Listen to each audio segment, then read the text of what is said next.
একটা ভিডিও নিয়ে আসলাম আপনাদের সামনে। সেটা হচ্ছে অনুমোদন ছাড়া হাইওয়েতে কিভাবে ইজি বাইক চলে। আমি এখন হাইওয়েতে আছি, যেটা দেখতেই পাচ্ছেন, বাট আমার সামনে এই যে ইজি বাইক, তারপরে এই যে ভ্যান, দেখেন কীভাবে বেপরোয়া চালাচ্ছে। ওই দেখেন অবস্থা, দেখেন কীভাবে চালাচ্ছে। এই জিনিসটা কি আইনের চোখে পড়ে না?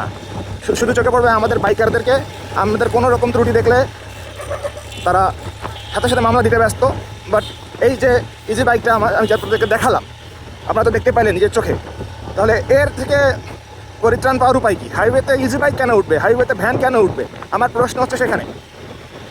যারা আমরা বাইকার আছি তারা এই ব্যাপারটা নিয়ে একটু আমরা চিন্তাভাবনা করি। আর প্রশাসনের নিকট আমি এই জিনিসটা নিয়ে আকুল আবেদন জানাচ্ছি, যেন তারা হাইওয়েতে ইজি বাইক উঠতে মানা করে দেন। ধন্যবাদ। ব্যস্ততম সড়কে দেখেন ইজি বাইক, ব্যস্ততম সড়কে ভ্যান। ভাই কেন? এই খুলনা বাগেরহাট রুট, অর্থাৎ এই যে রুটটা আর কি আমাদের খুলনা ঢাকা, খুলনা বরিশাল, খুলনা বাগেরহাট, খুলনা মোংলা যে রুট কানেকশন, এই রুটে জাস্ট 2 ওয়ে রোড। এই 2 ওয়ে রোড এমনিতে অনেক বিজি, তার মাঝখান দিয়ে এই যে ইজি বাইক চলতেছে কেন? এটা কি বন্ধ করা পসিবল না? ভাই এই ইজি বাইক তো আমাদের বাইকারদের জন্য মরণ ফাঁদ। যখন তখন তারা ব্রেক করবে, তখন ডানে বামে মোটর দিবে, হুটহাট করে সিগন্যাল দিবে না।